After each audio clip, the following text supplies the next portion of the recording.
Hi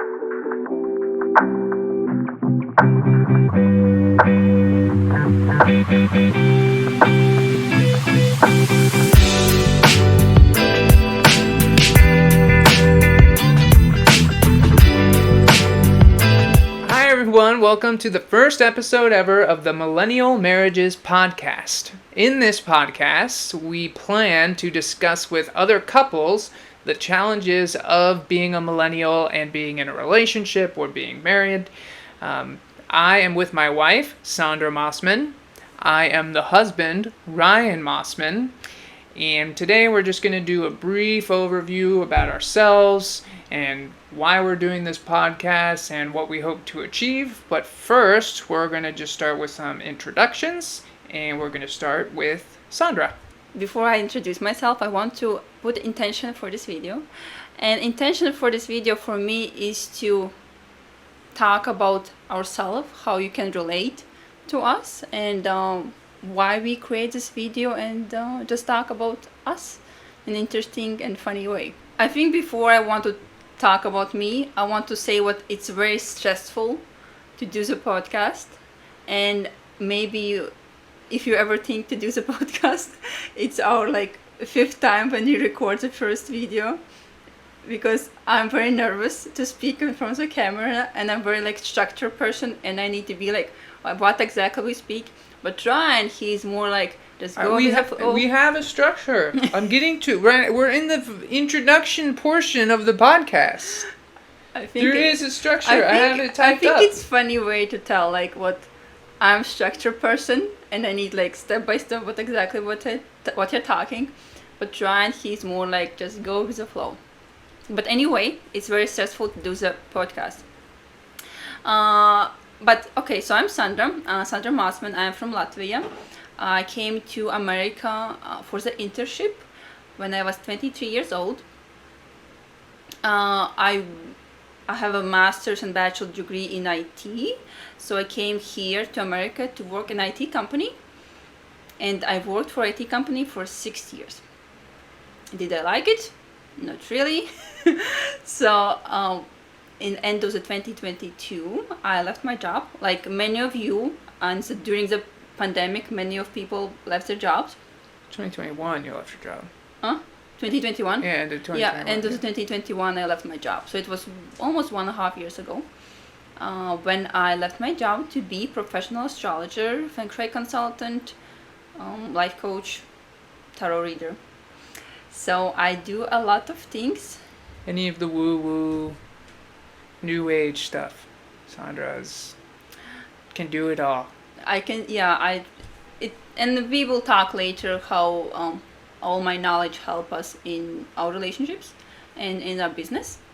And lately I also was introduced to spirituality for last 6 months. I'm very studying spirituality, and I try to meditate, I put intentions, and do journaling. So it's also part of my life, what I enjoy.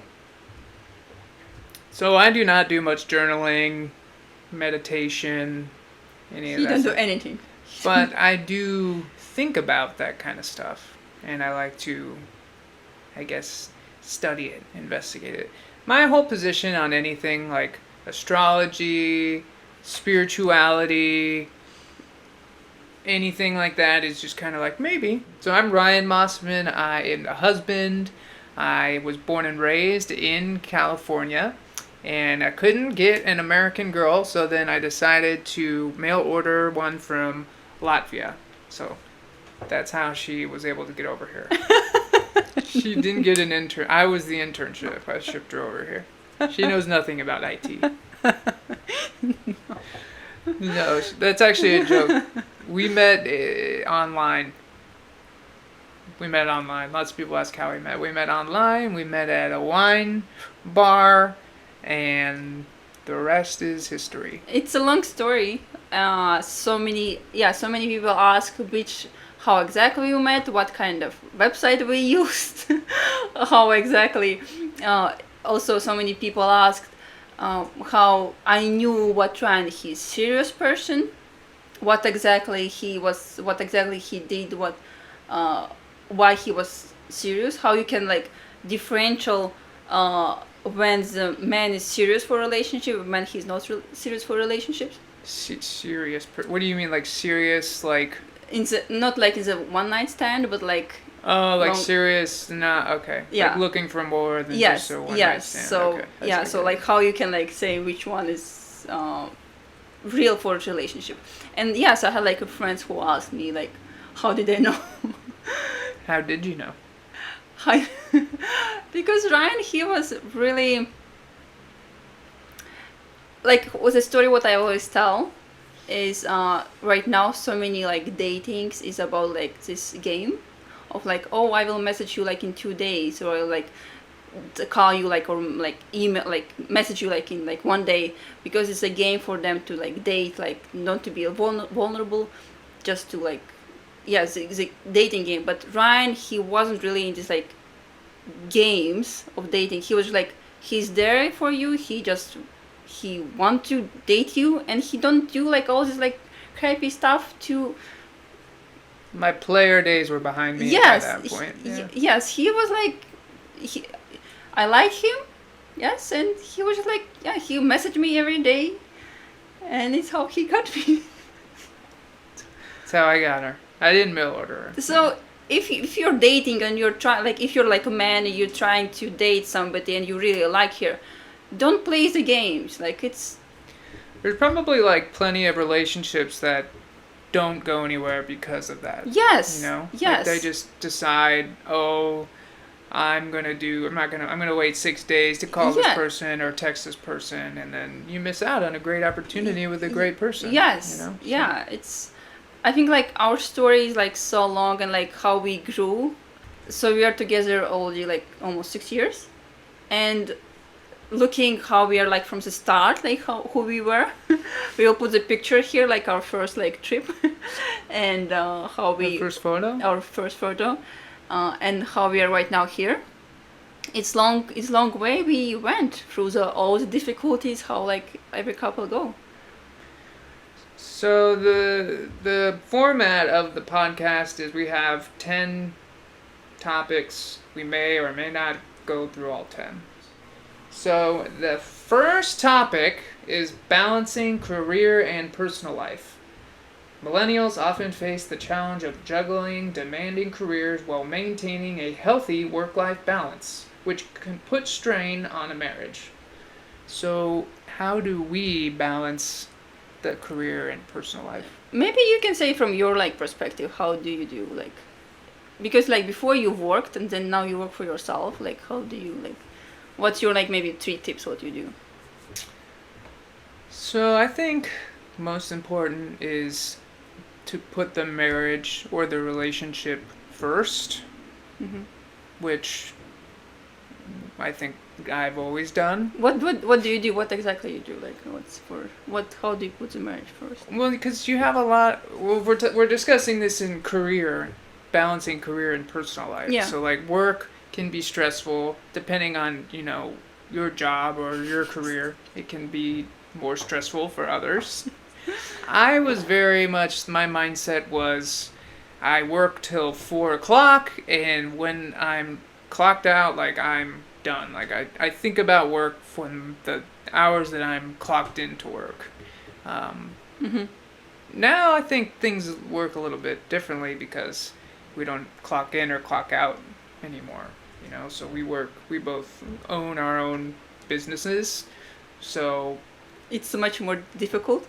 It is much more difficult because the schedules kind of bounce around, but for the most part we have like our set structure, right, where we're always like, okay, at this time each day we're gonna go for our walk, or like this day each week we're gonna do our grocery shopping, which we have to go grocery shopping, by the way. It's the rituals is what's like rituals, like habits are very important, like how Ryan told, like we have like structure where, like when we walk, so every like at 8:00 every night we finish our job, no matter where you are during the job, you just like finish at 8:00 and we go for a walk. So we have like this. Yes, Ryan is not morning person. I take care of Ryan in morning, and he take care of me at night. So That's good. That's a good point too, because you need to understand your partner to be able to create that balance. Astrology. Sandra uses astrology. I'm more of a intuition, feel, just kind of go by feel type of person. Um, I think like it's very difficult for me because I'm an immigrant. If you're an immigrant, so many immigrants who came to America, they want to achieve a lot of things. So we work a lot. So also Americans work a lot too, but I think like immigrants also works a lot, and they want to do a lot of, and they want to work constantly. So I do work a lot. I do.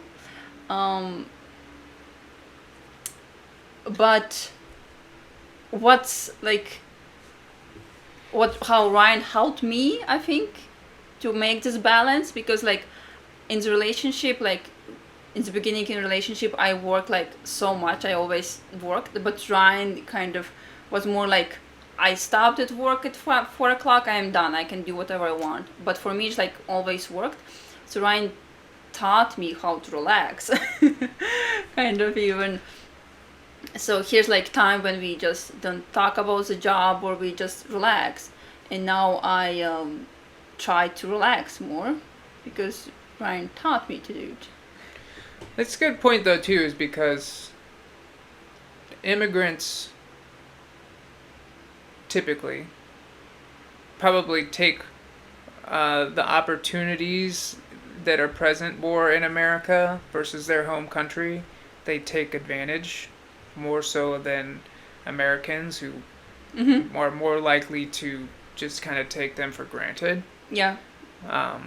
Like now, like I wish that I could go back in time and work harder, like earlier in my life. You know, well, even now, you know, it's like we're building our businesses, and then it's difficult because we left behind a steady income stream from our salaries and our paychecks, right? And we decided that we had enough money saved to take an opportunity to work for ourselves, because that ultimately is the dream, to have like a just income coming in, residual income from a business that we've built from the bottom up, and then hopefully in the future we can spend a lot more time together than we do now. Yes, and again, how to balance between the work and love life.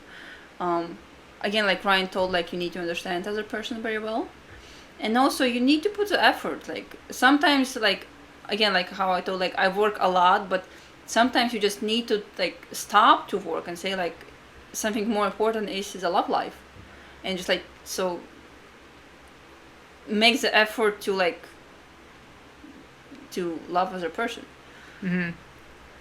Make effort to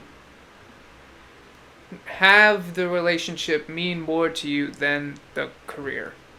Yes, I think it's the only way to really do it, because career is really, especially to people our age, millennials, a lot of them maybe have really high-powered, stressful careers that they worked really hard to get to, whether you're maybe a doctor or a lawyer or invented an app or something, who knows, but no matter what, you need to make your relationship more important than your career. And that's the only way that your relationship is going to succeed. And support. Now like we have like in the beginning in our like life together, we like work a lot in our relationships, and now we're like so strong couple, power couple. So now we can manage our business well, because doing the business is stressful. It's also like next level. It's just So next one is segue from stress is financial stress. So Millennials may be burdened with student loan debt, high living costs, and stagnant wages, leading to financial stress and disagreements within a marriage. So the question is about how to manage financials? Yeah, how do we manage our financial stress? Yeah, okay. The stress from financials. Do you want me to start? Can I say just one thing? Yeah. Meditation. Meditation. Yes. Well, I would say until recently, we had like a steady income. Mm-hmm. And then when we decided to both do our businesses, that has made things a lot more stressful financially. Mm-hmm. Mm-hmm. But we have Sandra, who is she balances our budget for us. And, you know, you just have to be more mindful of what you spend your money on. But the student loans, we don't have any student loans. Mm-hmm. I think like everybody, we're also dealing with high living costs. We're definitely dealing with stagnant wages Mm-hmm. right now because, as we said, we're building our businesses up. But yeah, what for you when, let's say when we were both working, what was stressful about that situation financially? Or when just I had the steady income, or whichever state of our financial situation you want to go through. I think I love to talk about the finances. The finances is one of my favorite topic to talk about my clients because this financial literacy, it's very, very important, and to understand where your money is, how they come, how they go, and I think the first thing what in the finances and everybody who have the financial stress and the anxiety about the finances, the number one what we do it's like Brian mentioned is see where your money goes and where the money is. So we have this I have the Excel file where I every twice a month I review how much where we spend, how we are maybe need to say how our budget is created. So Ryan have his own money For the business, yeah. His own finances, his bank accounts, and I have my own finances bank account, and then we have our together finances bank account. So I'm there's your business, your money for your business, my money for my business, and then we have our money. Yes. For the budget. For the budget, it's for the rent, for the utilities, for the food. And then we have our savings accounts and investment accounts and things like that. Yeah. Which we share for the most part. So the first thing is I always see where my money goes for business, where all my subscription and everything. So I have where I go for the business, so personal, where I spend money, and then where it's my the account for our joint account where the money goes, the food, utilities, rent, also subscriptions, the TV and everything. So you need to be aware where your money goes. So the more aware you are where your money goes, the less stress you have. And for me, what works even when I get stressed for the money, I check my money and I go to my bank account and do this Excel file and see how much money I have and how much left. So I don't have this panic attack or anxiety of not knowing, because the first thing when it's anxiety, you have anxiety about the money, you have a clarity, what exactly happening. And also of course the loans, also debts, also credit cards, it's just from where I came from, Latvia, we didn't have it. It's just something very unique for me to have the credit card debts, to have a loan, to owe money, the own money. Yeah. And I think it's just very interesting way how American live. so I never had this like issue to pay off my credit card, and I always pay it off. And I think it's the number one thing also, you should pay off your credit cards payments, your loans and everything. But it's a huge subject what I can talk about forever. I think like the only debt we have is the car. Yeah. The car payment. It's like the only. Yeah. If we've discussed selling it to get rid of that car payment. Yeah. But we'll see, because I do really love that car. It's always, you need to understand what is behind this car, what's values, why you need this car, kind of. It is too comfortable, it's just like what's behind this car. So how we deal with the finances, just like, I think we went over it. Yeah. Mm-hmm. So next topic on the list. You're gonna like this one. Perfect. Because sometimes you yell at me. Sometimes. Technology and distractions. Constant connectivity and screen time can hinder quality communication and emotional connection between partners, causing a sense of disconnection and isolation. So tell me why you do it. Oh, the TikToks. So TikTok... I downloaded TikTok like a year ago, maybe longer, like 18 months ago, just to see what all the hype was about. Yep. And I didn't really use it. I like made a few videos when I started the real estate business, just to because. But recently I started actually watching TikTok and like liking videos and stuff, and it's like actually quite amazing how well TikTok like knows me and understands me and like shows me exactly videos that I want to see. Like it knows me better than I know myself sometimes. So that's why it's so addicting, because I guess the data that it collects just understands you better than you know yourself, and you just can be like out. Sometimes like after you go to bed, like I'm just watching TikTok for like 90 minutes. Like 90 minutes will go by and I'll be like, oh my god, I have to go to bed. So but I do it when you're in bed, so well, not always, but that's when you're in bed, so it's not distracting me from our marriage. Actually, I think like I have two stories about it.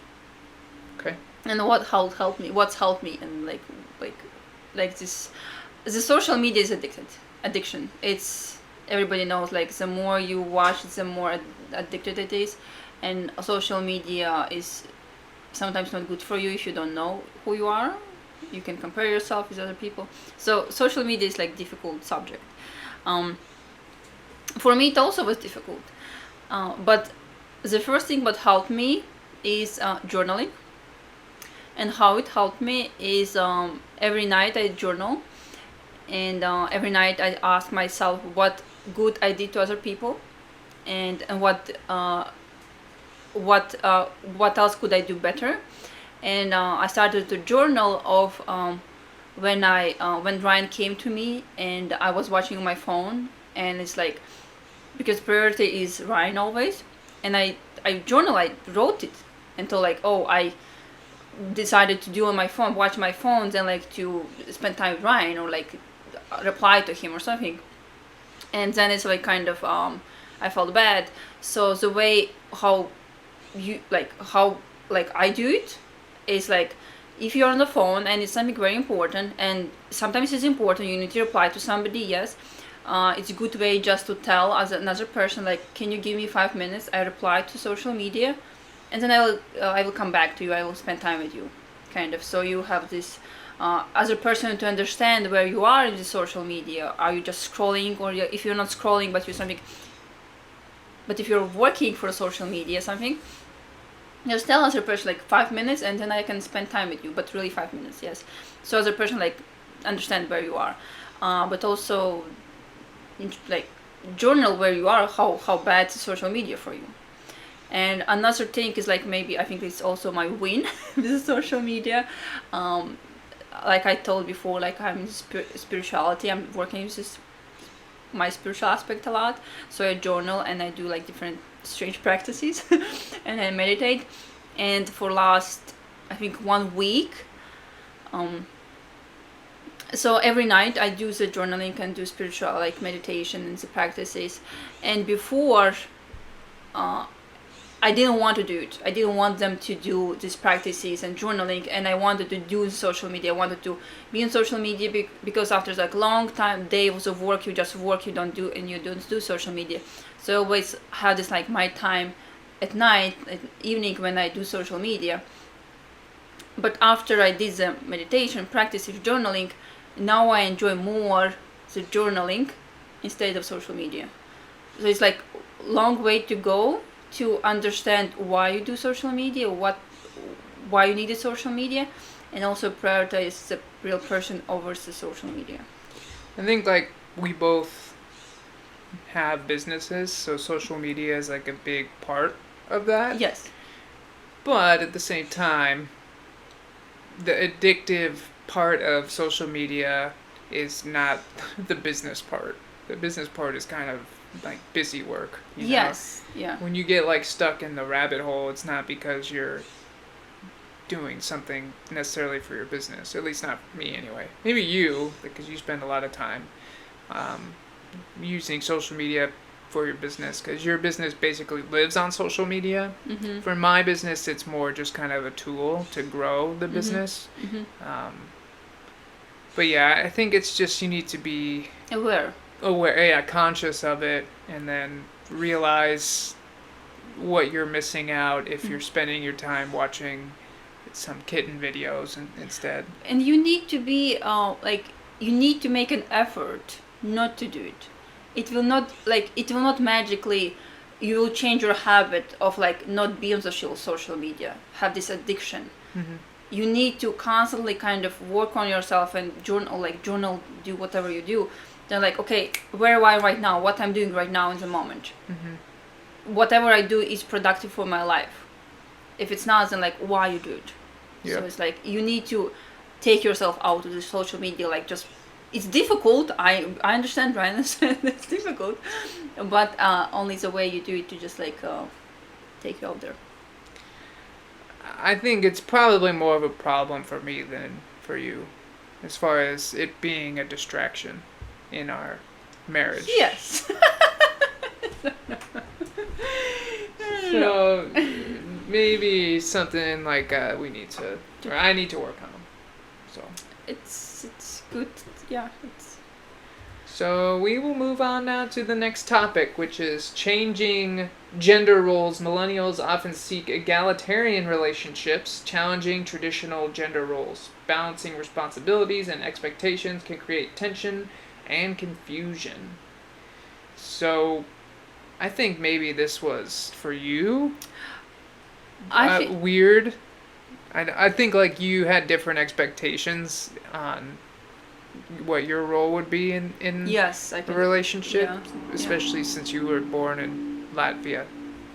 Or how I thought I was born in Soviet Union. You were born in Yeah. Soviet Union, Yeah. in Latvia, which was part of Soviet Union. Yeah. Yes. So like from Latvia and from my family and how my grandma lived, how everybody lived.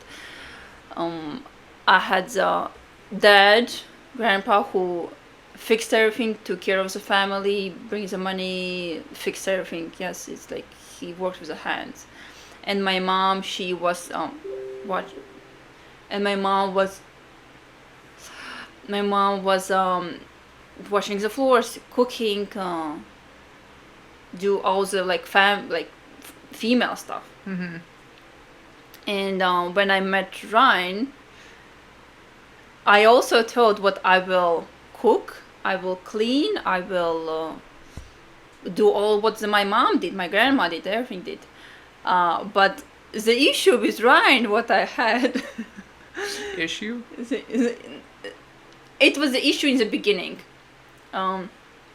What I came from Latvia and we have very different food than like American have, and instead of what Ryan eats.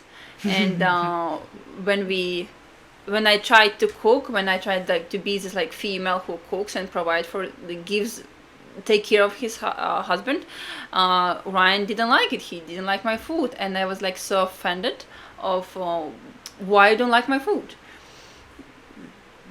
The Russian food is just It's so good. no. It's just so much like fish and mayonnaise and like onions. Cabbage. For mayonnaise, I just refuse to eat. Period. Like, if I know there is mayonnaise in something, I won't eat it. Onions, I can eat sometimes, but I don't particularly like them. And fish, I pretty much only like salmon, plain salmon, Mm-hmm. not with any sort of like sauce or anything weird like that. Yeah. And Russian food, at least the food that you made me, was basically fish and onions and mayonnaise all mixed together. It was very good salad. So yes, and it was like our first difficulty in our marriage when I wanted to take care of my husband, love him, and how I love him is how my grandma loved my grandpa and my mom. They cooked, and Ryan didn't like what I cooked, so it was like so difficult for me. So I stopped to cook, and now we have a perfect marriage because I don't cook anymore. You don't cook very often, though. Yeah, I don't cook for I cook for myself. You cook for yourself. I don't cook for Ryan anymore. Very rarely. Very rarely, yes. Very, very rarely. Then another thing is what's the good thing in our relationship, how we clean our apartment. It's what we clean twice a month. Every 2 weeks. Every 2 weeks, so we clean together. So I have my section of the house, Ryan have his section of the house, and so we together we have like equal. We clean the apartment. Yeah. And yeah. What else? What we do like? Well, I think like with laundry. Laundry. Ryan loved to do laundry. I'm like very, very picky about the laundry and like how I want my clothes washed and folded and hung up and taken care of because I hate wrinkled clothes. So like I've just been doing my laundry since I was like 7 years old. So it's just something ever since we've been together, I've just done. And that's it. Pretty much. I think it's like you think you listen to another person and see where he's the best. Like Ryan, he's very good like with designing. He like to design. He like to like put the stuff around, and I like to things in a particular order kind of.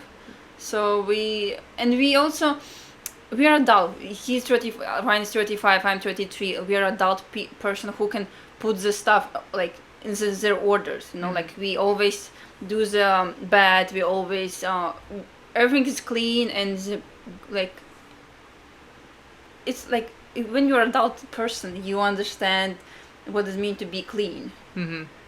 You're not like a child or like 5 years old child who don't know what it is to not to put these things away and to take responsibility of your things, of your dishes and your clothes and your blankets and your everything. Yeah, I'm big on the dishes. Like, yes, you do not leave anything in the sink. Yes. In the kitchen, like I can't even start to cook anything until the kitchen is like clean. Yes. And all the dishes are put away. So I think we just like have learned like what each other's kind of pet peeves are. Yes. And then like we just kind of work around it. Yes. And then, like there's no real like expectation. Like I expect you to do this and you expect me to do that. I think we just kind of take care of ourselves. Yes, know? yeah. Well, we were like older when we met too. Yes, this was a good part. You know, so like we kind of had at that point figured out how to take care of ourselves. Yes, it's so by the time we were married, we were just so used to taking care of ourselves that we didn't really need the other person to take care of us. And then anything that we do to take care of the other person is just kind of like extra frosting on the cake. I think it's very important. I think this like step what we lived alone before we got married it was like very important. Like it's like when you know how to take care of yourself, you know how to do laundry, you know how to cook, you know how to do your whatever you need to do. Yeah, I'm sure there's lots of like mama's boys out there who Yes. are just very difficult in relationships because they expect the woman to do Yes. everything for Yes. them. Yes, you and know? they don't understand like how difficult it is to do the laundry, to cook, and they just like expect the woman to do it. So, if you want happy marriage, live alone for some time. Maybe, yeah. To know how to Learn take how care to of take care of yourself. Yes, and to be adult, like just don't be a kid who like mess around there. There's also probably situations that where, because we don't have kids yet, Yeah. but there's probably situations where there's like one of the couple work full time and they're Yeah. like the breadwinner. Yeah. And they make most of the money. Yeah. And then the other person's job is to stay home and Mhm. take care of the kids and make Mhm. sure the house is clean and Mhm. do the laundry Mhm. and all that stuff. So Mhm. I think in this situation you need to appreciate each other. You need to appreciate like what this person go to work and they bring money, but also another person should appreciate what you're like always with it's your job, like you have a job to take care of the kid and to do the laundry and to clean the house. It's a huge job. So each other should appreciate what they do. thanks everyone for tuning in. That was the first episode of Millennial Marriages. In the next episode, Sandra and I are going to continue the list that we started. So tune in next week and subscribe to the channel if you found this information helpful. In the future, we plan to invite other couples on the channel so that they can go over their relationships and they can discuss with you the challenges that they have on these certain topics. So that's all for now, and we'll see you next time.